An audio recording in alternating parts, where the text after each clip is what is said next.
Jay here, Stretford, Paddock. That's Joe Smith. This is Paddock Live. It's all happening. It's Wednesday night. You know how we do. We've got loads to talk about. Look at this.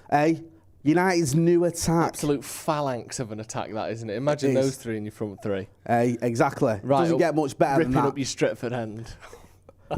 Wow. Sounds a bit painful, not going to lie. So we're going to be talking about this phalanx that he's banging on about, ripping up the Stretford end, apparently. We're going to be talking about Harry Kane. We're going to talk about Victor Osimhen. Talk about Marcus Rashford firing back. Oof. He's not taking any grief out, Marcus, and I like it. We defended him on Monday's podcast. We said, leave him alone. Yeah. They pushed it too far, and he's had to intervene. He's had to have a few words, hasn't he? We'll get to that. From within shore, he loves to fight. Yeah. Come on, man. He's not taking any of your nonsense. Yeah. So we'll get into that. We'll also have Adam McKola with Last Fan Standing and Bet Victor. So make sure you are getting involved in the chat and the comments. And also, we'll have a little nod to the GOAT, the greatest manager in the history of association football, has been recognised in the Hall of Fame. So we're going to get into all that, and rightly so. So make sure you're getting involved too. Hit like, hit share, hit subscribe. Yeah. But yeah, do get involved in the chat and the comments. Loads of people in already. Ross Murphy, Santa Notch, Glenn F, Jokoya Trot. Loads of people there recognised saying hello. Good to see you, chaps. Right. What's the first one on Kane. The agenda? We're talking the Daily Star, Jeremy Cross. Now, remember that name because we'll be coming back to that later on. So the Daily Star, as we all know, is one of those papers where their journalists are sort of given license to be creative with the truth, shall we say. Okay. And we've heard that from different journalists down the years of you go to different places, and it's not that you're encouraged to lie or make stuff up, but if you've heard a little bit of a snippet, make sure you turn that snippet, make mountains from molehills, I think is the sort of Daily Star transfer motto. And from that, Jeremy Cross has said that Manchester United are ready to make an £80 million bid for Harry Kane. We are set to battle it out to secure an £80 million deal for Kane. As you see there, Bayern Munich, Barcelona and Chelsea are all chasing Kane's signature. Erik ten Hag has made the England and Tottenham Hotspur superstar his number one priority this summer, and United CEO Richard Arnold has sanctioned a potential deal. United bosses will not wait until the end of the season before opening negotiations with Spurs in the hope of agreeing an £80 million deal. Kane will turn 30 in July and has just one more season left on his Spurs deal. Your thoughts? Kind of makes sense. Me and you did a debate the other day, and we were both saying, like, obviously you advocated having Harry Kane over Victor Osimhen. I said, listen, I like Harry Kane. I've said it all along, and I'd be happy if he came to Manchester United. I think we can win a title with Harry Kane. Do I see this deal happening? Maybe. I'm not overly confident. I know we've had rumours in the past, though, reports in the past that United have opened negotiations and contact has been made with his camp or whatever. Yeah. I do worry. I do worry that maybe it's missed its chance.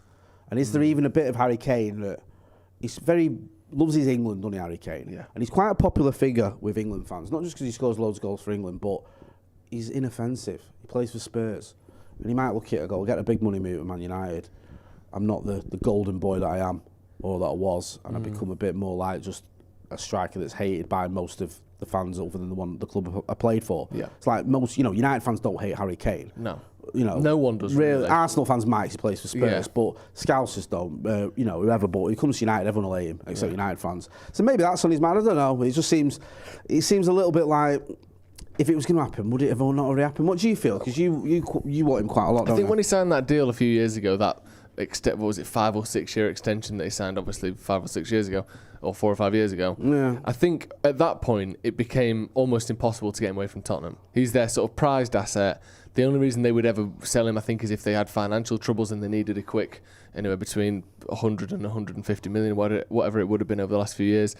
But I'm not surprised that once he signed that, he couldn't leave. Because Daniel Levy is notoriously one of the most difficult negotiators in the Premier League. You struggle to get players out of Tottenham at all if they're good, let alone their main guy. So it doesn't surprise me that he's not left. And I don't necessarily think that just because he hasn't left already doesn't mean he won't leave, or he hasn't come to United doesn't mean he won't.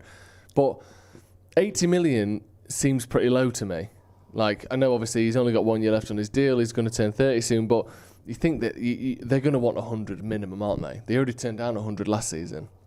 So to me, that fee seems slightly dubious, but I don't know. I think if at some point he's got to leave, I really do think it would be such a waste. Are the stars not for him to aligning stay though? there forever. Kind of for a deal like, I'm not saying this will happen, but because he's got 1 year left and he's 30, that's like the perfect storm. Yeah, and in a 3-year deal with an optional 4. Yeah, and that says a lot. It feels some different, doesn't it? It hits you differently. But I think he'd be, like I said, a phenomenal signing, and I just, if you can get him for 80 million, I can't see a better spent 80 million quid in the world than that, personally.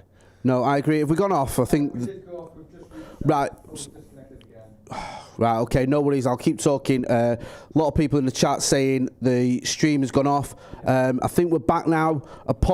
Apologies. We're back now, are we? I think there might be a bit of up and downness going on. I don't know why that is, but we should be all right now. We're good? Apologies if you've been a bit confused by that, like we are. Luke Oru, member of the first team in the chat. Thanks, Luke, for joining us. Thanks for your support. Thanks to all our members for their support as well. Yeah, apologies if you lost the stream for a minute. We should be back on it now. Hopefully, we lost a bit of the internet. We had to go and put 50p in the meter. Right. Kane, what's your top whack you're paying? 115, 120. So if you can get him for 115, 120, you'd have him? Yeah. But no more. No more than that. That's 120 is mad. Yeah. But I think you can make the argument that makes sense. Yeah. Anything under 120, I think, go for him. Definitely. Yeah. Let us know in the chat in the comments whether you would have Harry Kane or not. Make sure you are hitting that like button as well. Loads of people obviously talking about the stream, and thankfully that's back on. Starlord says Kane will be our RVP. I said something like that not long ago. I said if we got him, he could do a job like RVP did for us. We'll have to wait and see what happens with that. JH says sorry, never pay 120. Nick Jones says 70 max. Simon Byway says nope, too old. Barely get Richarlison for 70 million quid. Mate. Do you know what I mean? What was he, 60 million to Tottenham? Isn't it weird how like 60 million now is not even a guarantee, is it? No, 60 million we spent, what did we spend on Di Maria? Ollie Universe says 90 max. Tyler Wood says 80 would be the most. Nick Jones says 50 plus Martial and Maguire. You never see swap deals, but actually a swap deal with these lot could work, because I think they'd want Maguire. Yeah. Maguire's their best centre-back if he goes there. Depends I know Romero's all right, but I think he goes in and does a job. Yeah. Do you know what I mean? Like, I think he does, and I think they'd have him. Yeah. Even Martial, I know he's been injured a lot lately, but he stinks of a Spurs player in Leeds United. Proper one of their players, isn't he? Because he's a good player. Yeah. And he'd probably get some 14, 15 goals a season. He'd be buzzing. It's just the injuries, isn't it? Right, we'll move on anyway. Get involved in the chat in the comments. Let us know who you do want and whether Harry Kane is that man. And make sure you are hitting that like button. Yeah. What's next on the agenda? Well, Adam McKola has had his say on the Harry Kane situation. The Harry Kane scenario, one of my favourite bands from the 70s. And Adam McKola has spoken on Last Fan Standing what he thinks would be a fair fee for Harry Kane. I think Harry Kane probably stays at Spurs again. I think he's for all the jokes and stuff, as much of a loser I think he is at times. He's obviously a world-class goal scorer. But he should have left a long time ago. And I get the feeling he's going to do himself a mischief again and end up sticking around at Spurs. Spurs are going to demand a lot of money. When you look at the places that he could go, I think it's obvious he wants to stay in the Premier League to break that goal scoring record. Because again, as I said, individual achievements mean more to him than team achievements. So he's going to want that goal scoring record, the Premier League goal scoring record. That means the amount of clubs that he can join are limited. Manchester City aren't going to go back in for him. Liverpool aren't going to go in for him. Chelsea, I can't see it. Arsenal, can't see it. United, I can see it, but again, you look at the money that you guys are going to be demanding. When you start getting to 100, 120 million, it's probably worth it. But part of me goes, do you just go for a younger striker and try and build them up and get something more long term? Is it someone like Osimhen or Kane? Because Osimhen's Osimhen. I like Ivan Toney as well, or Ivan Toney, whatever you call him. I think he's a fantastic striker. I'd take either of them. But obviously Harry Kane could potentially do a Van Persie, could potentially be the difference between you finishing third and finishing first and win you a league. And if that was to happen, you go on then, just do it,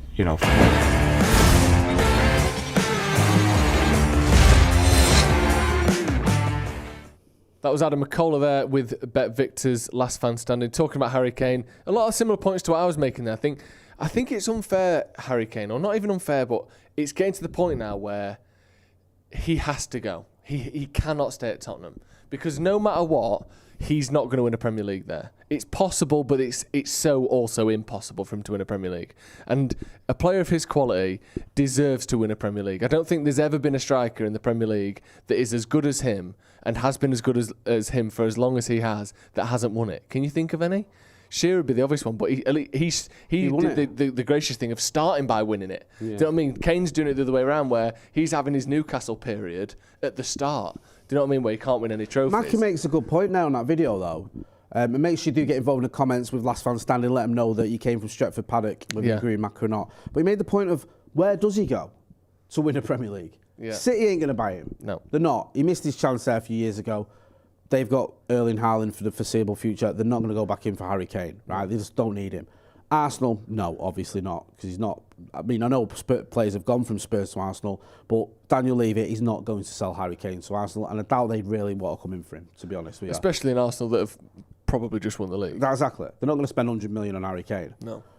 Liverpool, no. They've got Darwin Núñez, who they've just spent a bag load of money on. They're not going to buy Harry Kane. Chelsea, potentially, but then they've brought in Nkunku, and also Chelsea are miles away from Premier League. And also, they're a big rival of Tottenham. I know it's not Arsenal, but it's a big heated game. It's like you can go to Chelsea and easily spend 5 years there and not win a league. Yeah. So, I mean, I know people go, well, you can do that United, but United look like we're getting there. Yeah. And United, if we get Harry Kane and a couple of others, you'd think the United aren't that far Chelsea off. Are much more uncertain than 10th United. or whatever. Yeah. And it's going to be a long haul to get them back to challenging for Premier League titles. So his options are limited. And I think that he might just end up staying because how determined are United? It feels like for this transfer to happen, United have got to be like, he's our guy, no matter what. Like with Van Persie, Fergie wanted Van Persie. He knew he was the final piece of the jigsaw. The thing with Kane is, he's not, even though I think we could win a title with him, it's not like we just get Harry Kane next season. We've still got to get others. We've still got to get at least one more midfielder. Yeah. We've still got to get probably another defender as well. Possibly a goalkeeper. So it's like Harry Kane's going to be probably one of at least 3 signings. So it's not like he's just that final bit. No. But if he comes to United, then I think within a season or two, he could help us win a title. I just don't know if United will go all out for him. And you never know. He might just ride it out for one more year. He might just go, I'll do a year, and then I can go where I want. Yeah. And, anyone would take him on a free, wouldn't they? Do you know what I mean? Get involved in Last Fan Standing Bet Victor. There's a link in the description as well. Make sure you are hitting like, share, and subscribe. Phil Tragus has given a super chat for £1. Nothing on it though. Glenn F says, Jay, I'm with you, bro or sister. Fine, yeah. Emma K says Ten Hag will be in his second season. It's not all the same situation as Sir Alex Ferguson and RVP. Tommy Boy says it's worth paying that, but more for Osimhen. Abhinav Verma says, wow, he says, sorry guys, but the stream is lagging, a bit like Martial's Man United season. There seems to be some internet issues. Yeah. Apologies about that. Soldier on with us. Come on, people. You can do it. Make sure you check out Last Fan Standing. The link to that is in the description. Check them out, obviously, after you've watched this. Let's move on. Victor Osimhen. People talking about him in the comments there. He's been told he can leave, apparently. Now, this is according to Gazzetta dello Sport, and they're saying that Victor Osimhen will be allowed to leave Napoli this summer for the right price. According to reports, the Nigerian is on course to lift the Scudetto in Naples with his club a staggering 19 points clear at the summit with 11 matches to go. However, it seems Napoli are resigned to the fact that their star striker will leave Italy this summer. According to Gazzetta dello Sport, Napoli have set a starting price of €150 million for their talisman. That is a lot, isn't it? That's a lot of money. It is, €150 million, which make him like, what, the 4th most expensive player in history or something, or 5th most? I think higher than that, 3rd, isn't it? Is it 3rd? I think it's Neymar was 200, Mbappe was 150. Wasn't your man Coutinho 135? 135. So you're looking at the 3rd most expensive player ever. That's a bit much. I like Victor Osimhen, and I think we're getting him on the curve of the explosion. I get the vibes of this kid that, because he's sort of shown it a little bit anyway. That's why Napoli paid so much for him, and now he's at that consistency as well. And he's just a crowd-pleasing striker, and I love him at Old Trafford because, he's one of them you'd absolutely adore him, and he scores so many good goals. But 150 million euros, especially if you're on a budget, because even if you've got a lot of money, you've still got to manage it, haven't you? Yeah. So if you say United's got 300 million, you spend half an hour on Victor Osimhen. I mean, maybe that works. Maybe it's too much. I think that's too much. Yeah. I don't think he's proven enough to be worth that much. What would you pay for him then? You went 120 with Kane. Well, certainly no more than Kane. Right. So certainly no more. He's far less Kane. proven than Kane. I said this the other day. I know he's a young player. I think he's older than Mbappe, isn't he? Possibly. I don't know. Mbappe is arguably the best player in the world, or certainly right in that conversation, and has been for 5 years now. He's got like 150 goals for PSG, something mental. They're like the same age.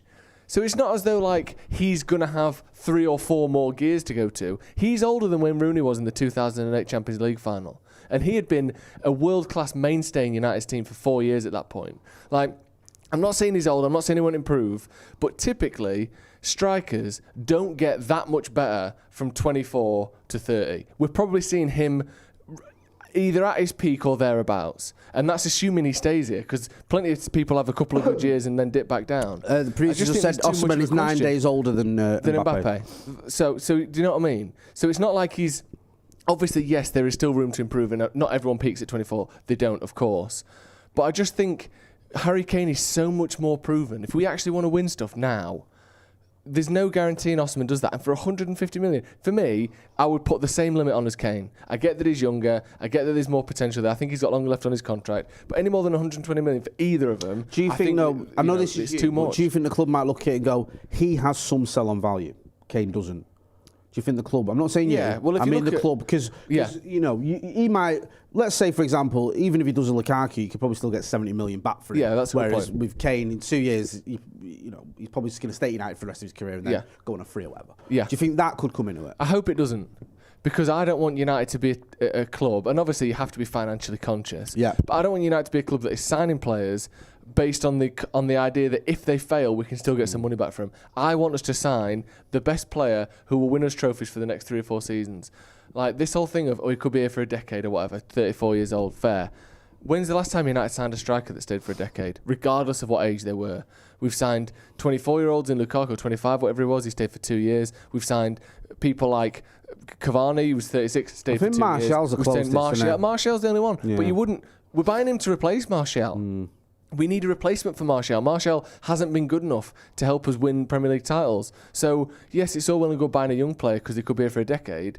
But as Chelsea, I think we'll find out over the next few years, if you sign a young player for 8 years who is shit, you have an 8-year problem, not this decade of success. So I think he's very good. I think he could be good enough to win as a Premier League. But 150 million euros. I'm with you on the 150 million thing. Yeah. The reason we did the debate, you can go and check the debate. I don't want to relive it. No. Like the reason I was sort of edging towards Osimhen is, I think he's a bit more exciting. He's on that upward curve. Yeah. I get what you mean about this type of thing. And one thing that does worry me a little bit is United in a few years, we're going to have to replace Casemiro and Eriksen, Varane. And you don't want a team that all peaks and ages out at the same time. Do you know what I mean? You like to stagger it. Yeah. Because City have been so fucking lucky. Because they staggered it, didn't they? Yeah. So when they had to replace like Company and Silva, they didn't have to replace De Bruyne or Sterling. No. And Aguero had another season in him. Do you know what I mean? And like Zabaleta went first. Yeah, and you want a little bit of that, don't you? Yeah. If the entire spine of your team needs replacing in one summer, you're in big trouble. Look at Liverpool on the other hand. Mane, I think Mane, Firmino and Salah are all the same age. Yeah. One of them's left, one of them's leaving, one of them is doing actually better than people think. But Van Dijk is about the same age as well. Milner, Henderson, 48. all past 30. Like they've got the best players in their Milner's team. 48 and Henderson's 52. Yeah, they're the best players in their team are all over 30 and struggling, except Salah. It's mad, isn't it? Yeah. So United have got some questions to ponder, but let's have it right. Whoever comes as United number 9 is going to be absolutely adored until he stops scoring goals and gets turned into a meme and everyone turns against him. Yeah, exactly. That's how we roll. Yeah. Right, what's next on the agenda? David De Gea. David De Gea. Right, is he signing a new deal or what? Well, there's been having talks, according to The Athletic, so this is when you can put your house on in terms of reliability. De Gea has turned down United's first contract offer, but a positive conclusion is expected. Rarely is an opening proposal accepted by a player, and United's discussions with the goalkeeper are progressing. De Gea has been the world's highest paid goalkeeper since, and recognises that now, age 32, I don't know since he signed his last deal, I guess. Now, age 32, he must take a reduction to stay. De Gea's salary of £375,000, yikes, per week was agreed upon September 2019 when he had entered the final year of his previous contract. Ten Hag, meanwhile, has given his blessing for De Gea to continue at United. Sounds quite emphatic, that what's going on. It's weird, isn't it? Because I don't think the issue here just is the contracts. Obviously, the money is a big part of it, but is he going to be number one? That's the question. Is Erik ten Hag saying to him, look, you're my guy next season? Yeah. And if he is, I think that David De Gea will be happy to sign a deal. Yeah. But he might be saying to him, listen, I'm not going to lie to you, you're going to have to fight for your place, so what, I'll bring in another keeper. Yeah. So, if you are going to sign, I just want you to be aware of the fact that I am looking at other keepers and I might bring someone in and you're going to have to battle for your place. It's very much sort of going to your wife and saying, after 10 years, I fancy an open relationship. Yeah. What do you mean? I mean, I'm not saying I will sleep with anyone else. Yeah. I'm just saying I want to keep the door open. Yeah. But you can't. You sleep with me and that's it. Whereas David, we might bring in David Raya and who knows what I'll do with him. Like, it is a bit of a tricky situation for De Gea. And I do think that it wouldn't be the worst thing in the world to start with De Gea as our number one goalkeeper next season. And when you look at the hierarchy of needs at Manchester United, I think goalkeeper is sort of third maybe on that list. We've got to get a striker, guaranteed, 100%. We haven't got anyone that scored over 10 goals except Rashford. That is bad. Just, flat out bad. I think Anthony will get there. I think Bruno will get there. Yeah. To be honest, Scott McTominay might get there the way he's going. Scoring 2 goals someone was every week. saying this in the chat. Like, should McTominay, let me see if I can find it. In fact, let me go to the super chat from Danny Shields first. Danny Shields has been a member of the first team for 27 months. No, Danny, we met him when we were over in Dublin. So Kane is Maguire level in terms of leadership. Serial bottler who believes he's got nothing to prove. The opposite of the kind of character Erik ten Hag wants. Well, once even. Don't sit on the fence there, old Danny. Stuart Thomas says, sorry I'm late. Disgusting. Absolutely. You've let yourself Stay down. behind afterwards, please, Stuart. Yeah, thank you. We'll see you afterwards. Ross Murphy says 10 out of 10 for Joe's acting. Someone else saying Phil O'Brien says De Gea 375k, sickening. I don't blame De Gea for that, by the way. Oh no, you sign what's it funny if you get offered 375 grand, then you're going to sign that deal, aren't you? Imagine, it's the United absolute madness of contracts we gave, where the point where Phil Jones doesn't want to leave because he's just on more money than he's ever going to be on anywhere else. So he may as well see out the rest of his contracts at United. It's just ridiculous how we went big and early with so many players. I know he'd been around for a little while, but you had like Ashley Young and Chris Smalling and Phil Jones just getting these bumper deals. And Man United's getting a 3-year deal after 3 good games. I know he'd played well in the past, but it was like we were rewarding this little good spell he's having with a 3-year deal when he was 31 or whatever. That was a really mad time, wasn't it? Imagine you're David De Gea and you've just, I think, has Mourinho just been sacked at this point, 2019? Yeah. You've just played bad enough that not you, but the team has just played bad enough where one of the greatest managers of all time, undoubtedly, Jose Mourinho, has just been sacked from the club. Yeah. And you're eating your cornflakes in the morning before training. Your agent rings you and goes, Dave, you are not going to believe it. Yeah. They've given us a figure. Was it 150, 200? And I don't know what that means. We're on the phone. Oh yeah, sorry. I'm gesturing upwards because it's north of 200. And you 370. You're flipping the table when you hit 375. We'll buy a new one. Who gives a shit? Pissing in the fucking washing machine and all sorts. You're just going mental. What, shitting on the table and that? What? Nothing doesn't matter. Sorry, go on. He did never expect to get 375 grand a week. And I said, I cannot blame him. Ed Woodward was a fucking moron. Do you know why? Did this thing all the time. We did a video on this in the summer last year when everything was falling apart. The reason for all of this, obviously, is Woodward. Alexis Sanchez is the start of the beginning. It's the beginning of the end in terms of United's contracts over the last few years. When he came in and was on 400 grand a week or whatever it was, if he sniffed the ball, everyone else went, well, I'm as good as him. You can't pay me half what he's on. And then everyone ended up on 375 grand a week like David De Gea. So, yeah, I don't blame him at all. No, I don't. Good to see Solo from the United Agenda in the chat as well. Someone was asking about San Diego. Sorry, I can't find who it is. We'll be over in San Diego. Looking forward to that. Yep. Also, Miss Man United is in the chat. Says, Jay, enough football talk. There's an upside-down glass in the kitchen waiting for you.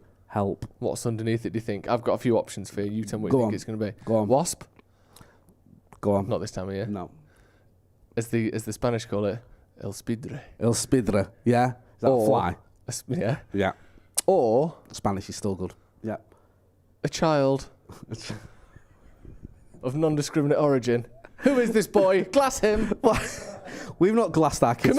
Commit him to the glass. We don't glass our kids anymore. No, exactly. Not since the social told us to pack it in. What do you reckon? It'll be a spider, and it'll be the smallest spider in the world. Yeah. It'll be basically an ant. Yeah. And it'll be like a police cordon An ant around with a big knob. Yeah. Has that got 8 legs? No. It looks like it. That's an ant with a big knob. And I'll have to come in and go, stop fucking showing off. You don't snuff them out. No, I tell you, like, it depends. If the kids are away, it's a ceremony. Let's take it outside. While the kids away, Daddy will play. Well, I told you what pick its legs off one by one. I told you what my youngest did, didn't I? Now you're an ant. She went, now you're a human. They had one under a glass. And Now you're a slug. She went, now fuck off. Come outside with her, let's take it outside. So I took it outside and she went, put it like, let it go. So I took that, had it on a glass and on a piece of paper with glass, put it under the street light so she could see, like, took the paper away, lifted the glass up, she looked at it and she went, it's dead now. Why did we do all that? Why didn't we just do that in the house? The ceremony is pure evil, actually. It is actually evil. So I'll deal with that when I get home. All right. And David De Gea will deal with his contract situation Love that. sooner rather Whipping than it back later. round. Marcus Rashford, Speaking of contracts. my favourite player. And here is where we must revisit the start of the Rashford story. Rebukes. The start of our story, Jay, only Great comes into the alliteration clearest there. of focuses. Is that you, producer Ethan? Did you come up with that? Rashford Rebukes. Well, we had Rashford Rebukes is a very good title. yeah. But again, what did you have? Well, we'll get to that. Okay. Because if you go back to the first start of our story, much like a sort of Blood Brothers-esque tale. I ate that. Yeah, play. whatever. Scouse drivel. We heard of a story here, an £80 million Kane bid from the Daily Star's Jeremy Cross. Hey, him again. Flash forward. Rashford Rebukes. Again, this is the same Jeremy Cross of the Daily Star. Now, we've gone Rashford Rebukes. I also proffered cross-examined. You love that, didn't you? freaking You were love well the proud hell of out of yourself, that. cross-examined. However, basically, the story What about is... Marcus's cross? What's that? Oh, that's not bad. Thank you. I don't love it. Rashford denies report demanding 500 grand's worth of new... Are we disturbing you over there? Sorry, is the good YouTube alarm going off? Yeah. Oh, that's me, that one. Oh, is it? I was about to give him the bollocking of his lifetime, and it's you. How dare you? So you can have it later instead. Rashford denies report demanding £500,000 per week contract. Rashford responded to a tweet from the United Plug, citing an article written by Jeremy Cross. What? The United Plug, which is something that He's you lost tried his mind. You tried to sell that on our website, didn't you? Replying to plugs. That's what you know you've gone off the deep end. I remember if you go to Just Stretford, chatting to this plug. if you go to paddockmerch.com, you will find the United Plug Yeah, on there. we're selling them. But Jay's got the only one, and he's got it on his person right now. Citing an article written by Jeremy Cross of the Daily Star, the article is headlined, Marcus Rashford hoping for £500,000 a week, new Man United deal ahead of Harry Kane talks. Rashford tweeted, just before this one starts to do the rounds, it's complete nonsense. The club and make self, I guess He means corrects myself. himself in his next tweet because I think he apologises to the United Plug because no, he don't apologise. They say, look, we're not saying this is true. We're saying this is what's been said. Right. And he says, I'm not having a dig at you. I got annoyed. That's why I made the spelling mistake. Just thrashing that tweet out in record time. Yeah. He says he's been respectful I'll to try one and find it, another, actually. and that's how it will remain. My focus is purely on finishing as well as possible in the league and winning trophies. 500 grand a week, I can't. Obviously, he's saying he's not demanding that, which makes sense to me. Yeah, because United Plug put, apologies for tweeting that article. I shouldn't have. It shouldn't have, but don't worry. And it won't happen again. I just try and bring quick and easy news to you guys. So Marcus has put, no problem at all. I was a little annoyed when I saw it, hence the reason for the typo, but I know you are not to blame. So that's good. They've all sorted it out. And United Plug and Marcus Rashford, you don't want them two falling out. Yeah, you won't want him to turn on the plug. I can't fucking cope. I mean, I like the fact Marcus calls out this nonsense. He does it all the time. Yeah, he does. And fair play to him because he's like also hoping for 500k a week. What? Of course he is. That? Where have you got that from? But also, of course he is. Yeah. Because he wants 500k a week, but it doesn't mean he's demanded it or that he thinks it will happen or that he's insisting on it in any way. There's no chance, obviously, that Marcus Rashford is going to get paid £500 a week. I would be stunned if that happened. Not since Ed Woodward left. Those days are over. You would hope. What I mean? And that's not a diss at him or a dig at him, obviously, but that would be just ludicrous that, we paid Cristiano Ronaldo that, who, despite not being very good on the pitch, was and is probably the biggest sports star in the world. The biggest sports I don't think star Rashford's going in to be the getting world. that, is he? Con200 is in the super chat. It says 2 reasons to sign Ferguson. Evan Ferguson, obviously. 1, we always win when we had a Ferguson. 2, we always win when we had an Irishman. Simple as that, lads. That's true. Eh? Yeah. Interesting. Darren Gibson. The G-bomb. Love him. Miss him. Eh? You remember that goal against Bayern? Hello. Quality. Should we talk about, speaking of Sir Alex Ferguson's? Why have you pluralised it? I just thought there could be generally. Do you like doing that? You love a bit of pluralisation. I'll pluralise. Yeah, you do. You like to pluralise. I can pluralise on Do you know what occasion, sure. Yeah. What's your favourite bit of pluralisation you've done? Can you remember? Danny Ings's. Your Danny Ingses. Your Danny Ings's. Yeah. Your sort of your Etienne Capoe's. Yeah. Do you know what I mean? That sort of calibre player, your 12 to 15 millions. I like to pluralise where possible. Yeah, Anyway, anyway, go Jesus, what's the story?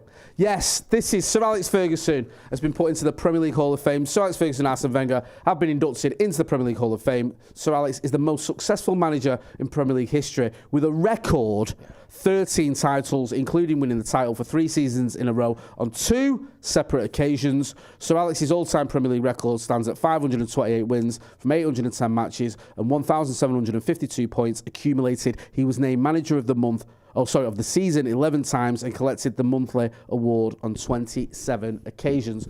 Safe to say, he was all right. He was quite good. I mean, Wenger's joined him in this. I mean, Wenger probably deserves to be in it as a distant second. Yes. And I mean a massively distant second, but he's also an iconic sort of manager. But yeah, there's no doubting Sir Alex is the GOAT. 13 Premier League titles. It speaks for itself. And doing it across the eras like he did as well. I almost respect it more. Obviously, if he'd have won 13 in a row, that would have just been like unprecedented. What, can you even believe it?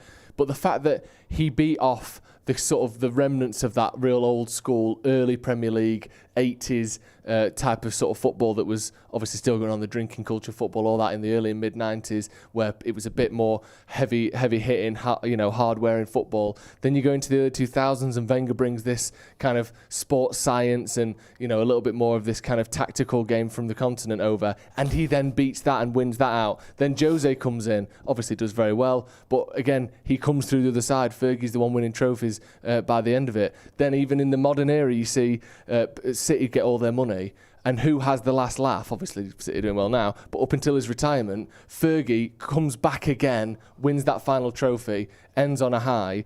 It couldn't have been better. And obviously this is no diss on Wenger, who's a great manager, and you've pointed out the only true real great rivalry of the Premier League era is these two. Yeah. But you look at the way it ended for Wenger. He hadn't won a title in 11 years or 9 years when he retired. He was hounded out. Yeah, basically. I'm so happy. Two people in particular that we speak about a lot: Eric Cantona and Sir Alex Ferguson. Yeah. Left at the top. You never saw Fergie managing Barrow. You never saw him finishing 8th with Man United. You saw him leave at the top of the mountain, and so few people, even so few great people, can say that. It couldn't be any better. He's the greatest manager of all time, and obviously would be the first person into the Premier League Hall of Fame. So, 100%. Of course, well done. I mean, you can see the stats here. They don't tell the full story because they don't tell the fact that he won 3 titles, he won 13, he won 3 in a row. Twice he never retained the title. No. And also, I know it's Premier League, so you're not taking into account the fact that my man won 2 Champions Leagues and he went to 1 final which he lost. Yeah. So they're just different levels. But Wenger deserves credit, but it's no comparison really, is it? You know what I mean? It's like they're both in there, but that doesn't mean they're both the same. And also, he had 7 good years. He had 25 good years. Yeah. Obviously, the numbers are pretty close, but really, it's like you say as well. People forget that he sort of transcended all those different eras. He came in the 80s, the dream culture and all that. Came in the 80s, Jay. Plus, as well, this is one thing, right? People can throw words or managers like Pep around. I've seen a few people saying, well, Pep, this, that, and the other. Pep Guardiola, phenomenal manager, yeah. City had won 2 of the last 5 titles when he arrived at City. We hadn't won it in 23 years or something stupid, or 20-odd years. Even Arsenal had won it 6 years ago when he took over. This guy came in, Fergie, and had to just sort of rebuild everything. Do you know what I mean? And then once he'd done it and we'd won titles, he rebuilt it again. And then when we won more titles, he rebuilt it again. And then for the final sort of farewell, he rebuilt it again. Like, it's just ridiculous. And none of the managers who've been mentioned, like, managed to successfully fully rebuild a team. They've never done it. Pep's not fully rebuilt a team. He didn't. His 98 team in 2014 weren't that different. No. There was some changes, obviously, but then when it came to do it properly, he couldn't. He fell short. Yeah. So I think that, yes, Wenger gives credit, but that is the GOAT, and he's the GOAT by a country mile. Yeah, and 100%. Again, obviously, we've mentioned it on the channel not long ago on The Brew, but the fact that the last manager to win the Scottish Premier League with a team that wasn't Rangers or Celtic was him, with Aberdeen in 1984 or whatever it was. Like, it hasn't been done since. Think, well, yeah, mid-80s also, you know, look at the records. Last manager to win a trophy, or sorry, a title, like you just said, in Scotland that's not Celtic or Rangers, Fergie. Last manager to beat Real Madrid in a final is Fergie in 83. Well, not even with United. No, with Aberdeen. The last manager to win a European trophy with a Scottish team is Fergie. No. He left Scotland 38 years ago. If he'd have just done what he did at Aberdeen, if he'd have only done that, he would still be a great manager. Of course he would. What he did at Aberdeen was amazing. Yeah. But to then go on there, like we said, transcending generations, rebuild after rebuild after rebuild, something that no one else has ever done, or certainly not in the time, you know, since he's been doing that, since he started, should I say. No one else has managed to do that in the way he did. It is absolutely unbelievable, and I don't think we'll ever see anything like it again. Do you know what, right? There's two things to say before I this bit up. One, it's great that he's getting his accolade. He got a statue, didn't he, at Pittodrie a few years ago at Aberdeen. You know, he's obviously got the one at Old Trafford. He's now in the Hall of Fame. I like the fact Fergie's, you know, in retirement, getting recognition, collecting these little awards, because, you know, it's nice for him and he deserves it. But one thing he said was he wanted to knock Liverpool off their perch. You know, I remember when I was a kid, we used to look at Liverpool's 18 titles and think, we'll never catch them. No. Deep down, I thought. Were we on 7? Something like that. I thought, we're never going to get there. Yeah. And he did it. And we're still ahead of him. It's insane, that. And I think we'll actually win it again before they do. Do you know what I mean? Amazing, isn't it? It's ridiculous. The guy's just a legend in every sense of the word. Yeah. What was it like interviewing him? Oh, no, sorry. That was me, sorry. I forgot. All the time. Jacob Morris in the Super Chat says, I don't think any sporting figure in any sport has ever won 13 titles, not to mention the Champions League and the winning with Aberdeen all the time. Are you all right? I'm sorry. I'm sorry for that one. Okay. That was out of order. I've interviewed him in my mind. Studio. Hi, Fergie. You're playing next week. Cheers, Fergie. Interview's over. I'll get to training. So, did he say that to you? No, he didn't. I'll be honest with you, that didn't happen with me. Listen. Sir Alex Ferguson has won more Premier League games than Man City. So before anyone starts talking about how they're bigger than United, just one of our managers in the Premier League era has won more games than your entire club in the Premier League era. So shut up. And on that note, make sure you go. Way to end it. Make sure you go and check out Adam McKola, Last Man Standing in Bet Vita. Link in the description. Don't forget to say that Stretford Paddock sent you. Joe, where can people find you? Sloppy Joe's podcast, a new one out yesterday. Go and check out my Marrakesh adventure. It's detailed, nice. In full glory. Still aren't you? Thank you very much. Keeping hold of it. Yeah. So make sure you check that out. You know where to find me. I'll be back in the morning with the news. So come and see me there. Don't forget, if you aren't doing, to go and check out that debate between myself and Joe about Victor Osimhen versus Harry Kane. If you've not done, go and check out all the other videos we've got. We've got a great interview with Andy Cole as well. Someone else who should be in the Hall of Fame, by the way. He will be. He's got to be. You know what I mean? If you're going off trophies and goals, no one beats him. No. So, yeah, hopefully we'll see that soon. That's been Joe Smith. I've been Jay Moy. This has been Paddock Live. Thanks for watching.